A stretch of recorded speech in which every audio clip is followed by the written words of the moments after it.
our dynamic brake is going to help us to maintain our speed as we roll down this hill. And we want to primarily use our dynamic brake without touching our brake pressure as much as we can. Alright guys, welcome back to Train Sim World 2, where we're playing CSX Heavy Haul and Ice and Snow, and apparently I can't see the map. This is dumb. I don't know what's going on. It won't let me see the full map. I do know I'm heading, I hit the save button and I exited the game, and I guess I'm back now. So this is odd because this is where Rockwood Mines is, up in this area here. So we're going all the way to the end of the line. Right now what we're going to do is we're going to unlock our independent brake. We have a slight uphill. I probably should have just maybe fueled up my engine and just given it a little throttle to go. My train looks like this. As you can see, it is rolling backwards. So we want to go forward here. So we're going to go for throttle 2 and we're going to try to get this train moving. We have just recently stopped at Viaduct Junction, which is just outside Cumberland Station, which you can see in the background right back there. And our goal, again, is to find our way to Rockwood Mine to drop off this load of oil cars, tanker cars, whatever, so that way we can continue the rest of the journey. In the meantime, we are going to be going kind of slow for a little bit. I can't see anything. That's so bad. Anyways, we're going to be going slow for a little bit. I figured the best place to end the first episode was outside of Cumberland Station, so to speak. And the rest of it starts to speed up a little bit. And if you watched the last video, you'll know that you set up these 4 engines correctly with the right guide to do it, so to speak. In other words, these other engines behind me, 1, 2, and, well, this is 1, 2, 3, and 4 are all set up as trailing engines, while this is set up as a lead engine. This is so cool. The snow is actually melting here already. I haven't even gone anywhere and the snow is melting. Let's cut the engines on, and it's warming up the train a little bit. This is super cool. Anyways, so we're about to hit our 25-mile-an-hour zone, but unfortunately for me, I have a train that is about 3,000 feet big. So 3,000 feet, I gotta wait for that back end of my train, which is way back here in the loading screen. The back end of my train is slowly causing the tracks to glitch out, and it has yet to reach Cumberland Station. So once the back end of the train hits that bridge there, that will be Cumberland Station. In the meantime, I have a whistle stop right up there that I gotta blow. I keep calling them whistle stop, whatever, I'm just gonna go with it. It's not, oh geez, alerter. I forgot I turned on the alerter. Oh my god, I forgot I turned on warning lights in this game. And you can already see in about 8,000 feet, we are gonna achieve a 35-mile-an-hour zone, which is gonna be wonderful. I am looking forward to that 35-mile-an-hour zone, because this is gonna speed our journey up quite a bit. I think we even hit 55, but because it's snowing here, the snow is like literally melting before my eyes. There's our 20-mile-an-hour zone. We can finally pick up some speed and get this train on a roll. 27 miles to Rockwood Junction. We have a long way to go before we even get anywhere near that, so we're not going to worry about that. So yeah, like I said, if you set up this train right with the lead engine properly set up to carry the train behind you and everything else set up a trailing engine, you probably don't need a whole lot of throttle power.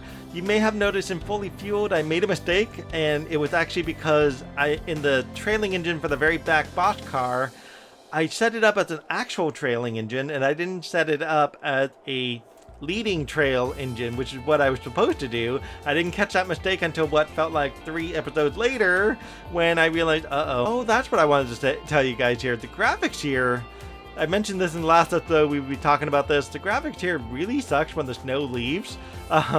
It's look at this. This is so creepy. I zoom in and the trees come back to life, so to speak.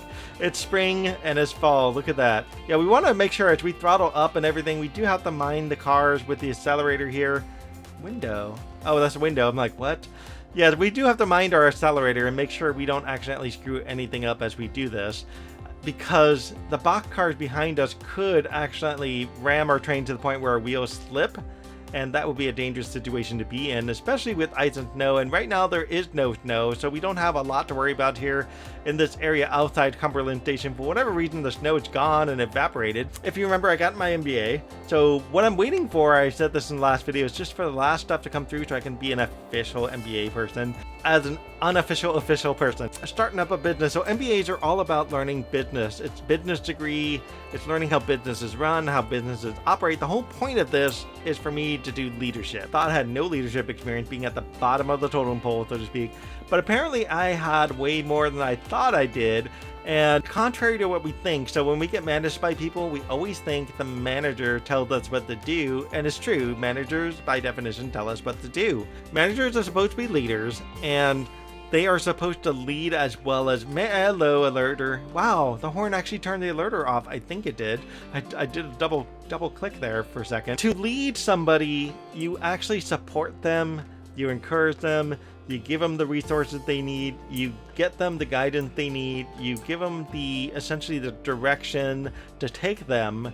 But if you're managing, literally you're telling people what to do, okay? And for the longest time I hated managers because I apparently always had bad managers, and I didn't realize the bad managers didn't have leadership training. And so the bad managers would always be like, hey, you better get your work done or you get written up. They're supposed to be a resource for the team to be able to get the job done. They're not supposed to be there to figure out like if you're even doing the job to begin with. I mean, if you're not doing the job, you're not doing the job and you screwed yourself over. But realistically, managers are supposed to figure out how to help you do your job better. So that's essentially what got me into the MBA, and it was more so because of terrible leadership practices where I said, oh my god, you're totally destroying our program. In the end of the day, MBA teaches you all sorts of skills and tools and whatnot, but if you had to put them in chronological order, you can say there are essentially 10 pillars that build up a foundation to a business. Realistically, to start any kind of business, you really don't need any money. You can just say, I am starting a business, bam, you're done, right? There's more to it. Obviously, you have paperwork to fill out, there's things you have to put in, maybe you might take out a loan and whatnot, or you might get really lucky and have a huge pocket full of money in your pocket. Look at that, I have 5477 AP, and this thing says I need 6950 to get a gold medal. That's insane. Well, I'm going to get this gold medal like in no time flat here. Well, I'll still teach you how to get up there, up to the mountain in the right way without getting screwed over. So that's going to be a good thing. Oh, geez, we're going to overspeed. We need the throttle down. What the? Oh my god, I set my engine on startup.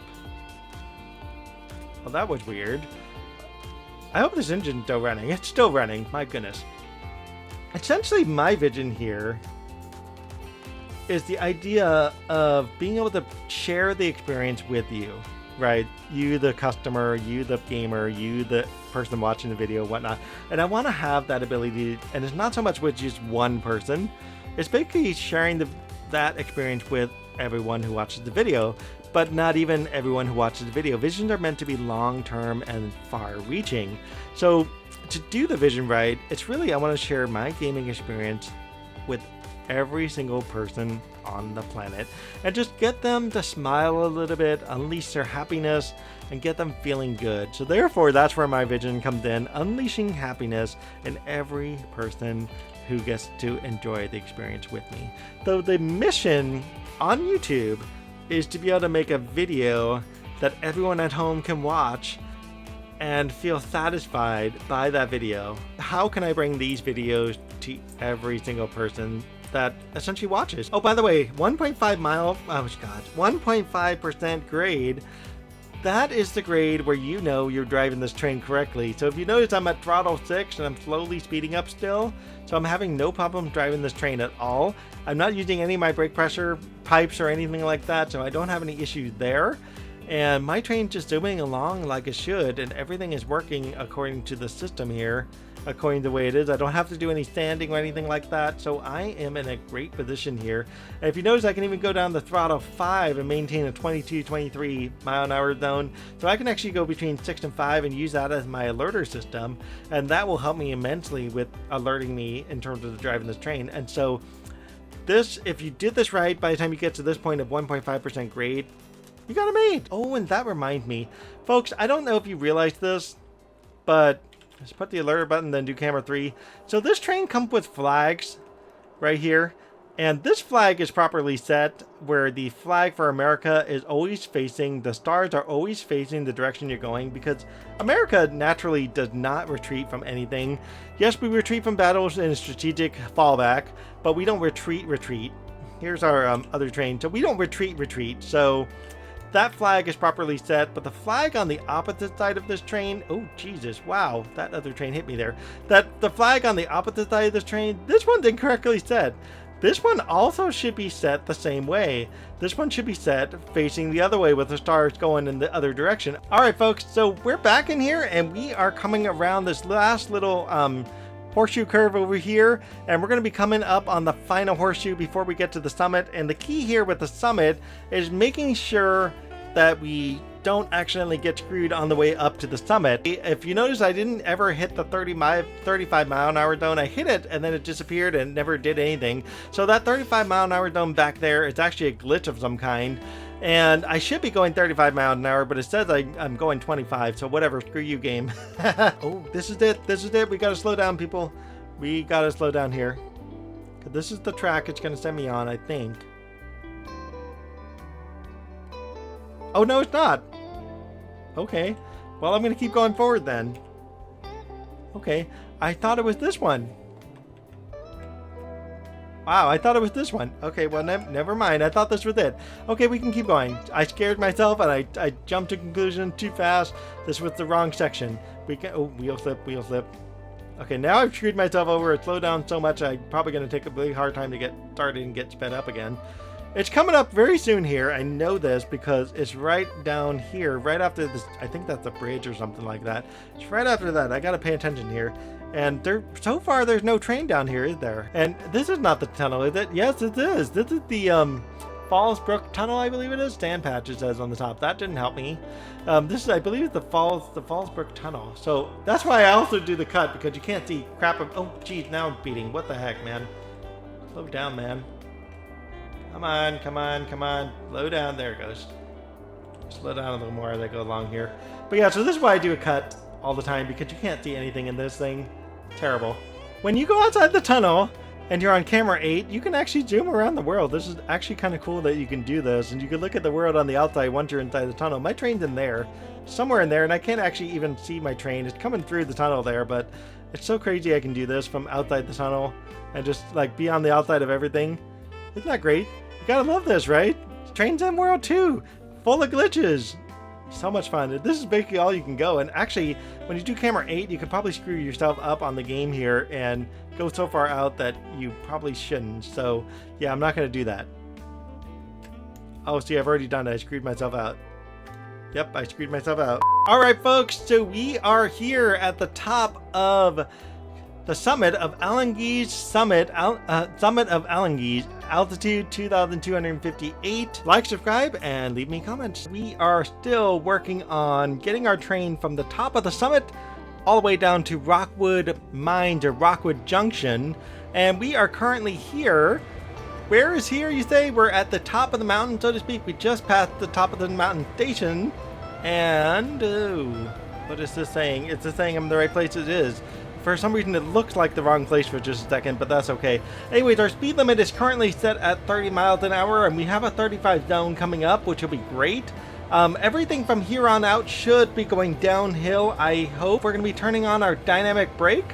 1,000, 1,000, and I honestly don't remember when it snowed. I swear it was clear up here when we last left off. I'm gonna have to review the footage and see what the heck happened. It seems like when I loaded this game back in, it's already starting to speed up here. When I loaded back the game, it looks like it just put snow everywhere. So, okay, that's fine by me. I'm not gonna complain too much. So it seems like our dynamic brake needs to turn on just a little bit here. Yeah, there we go. We're gonna be on dynamic brake number 6, and we're gonna, there we go, 35 mile an hour zone just hit. And the first part of this, we've actually done this initial part of the mission. This is actually where we took those engines over to the broken down car and had to do some repair work. And the repair work was done a little bit up here, right about in this junction area. But the rest of this is pretty much smooth sailing for the most part, as long as you manage your dynamic brake going downhill. And most of the grade going downhill is about 1.1%, 1.5% in that range there. And it's just a matter of clicking on dynamic brake, and keep in mind I do have the alerter on. You can already see my icon there on the lower right there that says I have the alerter turned on. Alrighty folks, so we are coming around the last bit of a curve. There's a whistle stop from behind. Ever wondered what that looks like from behind? We're going to be coming up on a crossing gate just up ahead here. And we're coming into pretty close to that one location. Oh my goodness, I wish I could tell you what it is, because my map doesn't even tell you what any of this is, because the map went off and got blank on me, so sad to be me. But yeah, so we're going to be zooming in here any second now. And what I could do is go to camera 8 real quick and pop over and see what this says. This says Myersdale, so we're coming into Myersdale as we speak here. We got another crossing gate right here we got to blow our horn into. And so we've been to Myersdale before. This is such a great angle right here. We've been to Myersdale before, and we passed through this place twice actually, and my dynamic brakes are still on because I'm still working my train as best I can going down the hill, and I'm just working as best I can with the degree of how slow I want to go with this train. I know that was a terrible horn there. I don't blame me for that. Alright folks, so we have a green light for us, and we have 2 red lights right after that. We do have to keep in mind kind of some of the things we're doing as we're rolling through this last stop here. As you can see, it said there is a yellow light roughly 6,000 feet away, and then it's turned green. There should not be any other trains on this track. We're essentially 7 miles away from our destination, so it's not too bad that we have to go through. What's going to end up happening is we're just eventually going to be slowing this train down some. And if you notice, I got my dynamic brakes set to 1 here, and I'm occasionally going 1 to 2. This is just something that keeps the alerter active and does its thing. But what I want to do is just keep my train rolling along pretty smoothly at 35 miles an hour. And once I get, oh god, I don't know, 7, 6, 5, 4, 3, maybe 3 miles in, that's probably a good point to be able to slow the train down a lot more than 35. 35 is pretty reasonable. This is the train that's just sitting there. I'm going to turn on my bell for this, because normally when you go by, you just leave the bell on, just in case you have some random straggler, like one of these people here coming over and crossing over. You never know what's going to happen, right? This is the set of coal cars we're actually going to be working on in Chapter 3. Why it's left empty, it boggles my mind, but somehow you hook up other coal cars to this coal car, even though it's empty, and at some point you go back and you haul it all out with all the cars mysteriously full, as if somehow it got done. I don't know how that's possible, but it is apparently. So whatever on that part. Oh, I don't need the bell anymore. What am I doing? I'm probably going to need the bell in like 5 seconds. We'll see how this goes. Look at that, a little overpass right there. Just a single road. What the heck? It's like a one-way street right there. That's so crazy, man. So our stop's coming up in about 4 miles. Wow, our time flies when we're doing this. It's just insane. We got a 45 zone. We're not even going to use the 45 zone. We're probably going to keep the 30, 35. That just seems reasonable, because by the time we stop, we're going to need to stop the 60-car train somehow. So we're coming up on our 2.9 mile distance here. Yellow lights up ahead. We don't have to worry about that yellow light for a little while. I'm going to drop my dynamic just a touch back. In case you want to know, some people might be wondering, am I using something called Raildriver? No, I'm not. I'm using a straight up mouse and keyboard. This is why you'll see me do things like this, where I right click and I do this sort of thing with my mouse, or I accidentally forget to right click and my windows are open. I don't know why I left my windows open. No wonder it's so noisy out there. My goodness. I like the mouse and keyboard because it gives me really good fine-tuned controls. What I've learned about Raildriver, and this is no fault of Raildriver yet, it's just because nobody's built something better than Raildriver. Opportunity, by the way. Raildriver has buttons and everything, and all the switches and dials, essentially the same gig that you might see in here, but on a little keyboard that you just move your keyboard out of the way for, and you replace it with that particular keyboard. And the downside about Raildriver here is every engine apparently has to be set up differently. So you might have a row button, say function 1 to function 12. On Raildriver, this engine might use function 12 for one feature. The previous engine I've rolled through in one of the introductory videos, so think of an ST40. Oh, Jesus, excuse me. Think of an ST40 and a GP38. Both of them might have 2 different functions for number 12, and that would be really bad to do, because then you're always constantly learning how to drive a train over and over again, and that's entirely not helpful at all. What I like about the mouse and keyboard, the keyboard has the same controls in the same places. So for example, the reverser forward is always going to be the W key, the reverser back to neutral is always going to be D, and so on. While the throttle here is going to always be A and D. The dynamic brakes are always going to be those little brackets. and the other buttons are always going to be the same sort of either the other brackets or the semicolons and the commas and stuff. And so everything just has its place on a keyboard that just stays fairly consistent. And that's the part I think I appreciate the most. So we're coming up on 9,000 feet here to our stop. We're going to be driving through that 40-mile-an-hour zone, and then there's the light at yellow. And if you read the numbers, it says 97 something, and the other one says 95. So we're actually stopping before that yellow light. And this is kind of a critical deal. So what I'm going to do is I'm going to let my train naturally just start to roll down the hill. I'm going to set up my dynamic brake here. Once our stop gets to, goodness, probably 1,000 feet, that will probably be the time I'm just going to go full dynamic brake in the hopes that I can stop in time. But at the same time, in the hopes that this all works out, oh, we're actually going to go through this light. Okay, the light was a little different. I guess we were behind a curve there. So once we get 1,000 feet, we're just going to slow down even more. And let's just kind of look on the outside here what we're doing. We're going to be stopping just after that bridge up ahead. So let's get back inside our engine and let's get stopping here. So we're now back at 18 miles an hour. There's our stop up ahead, 17, 16, 15. And we want to get to about 10 miles an hour before we get to 500 feet preferably. I know that's not going to happen very easily. That is a lovely train light single right there. Just awesome looking. The next one is red, a couple feet away. So that tells you how the mission could just go ballistic and end on you. All right, so we're just going to keep the dynamic brake on. And we're just going to coast this all the way over as best we can to that stop there. And what I'm going to do is I'm going to take this camera and I'm going to pan it out. Actually, I don't even need this camera. We're going to use camera 8 to pan this out. And this is our final destination right here at this, whatever this is here, the station stop. 7 miles an hour. We're probably going to have to start doing initial reduction at this point. So let's set initial reduction to slow a train down just a little bit. Not very much. We're going to turn the horn on to let these folks know that we're coming by here. And I may have to turn down dynamic brake here because this train's probably going to want to stop before I even get to the stopping point. So this is, oh yeah, it's definitely going to try to stop before I even get to the stopping point here. So let's go ahead and turn the dynamic brake off at this point. And we're going to let this train roll down on its own. I may actually have to do the throttle for me just to get the train the rest of the way. This would have been a perfect place to park if it didn't have this little splotch here telling me it wants me to park there. So let's go ahead and turn that off. Throttle up 1. 1 throttle should be enough to get our train moving, I hope, at about 1-2 miles an hour. And that should be enough to cross over this last little section and stop our train completely here. These guys, I don't know what the heck they're doing. They're trying to fix the bridge or something. Who knows? This is good. And we're just going to let this coast with initial reduction again.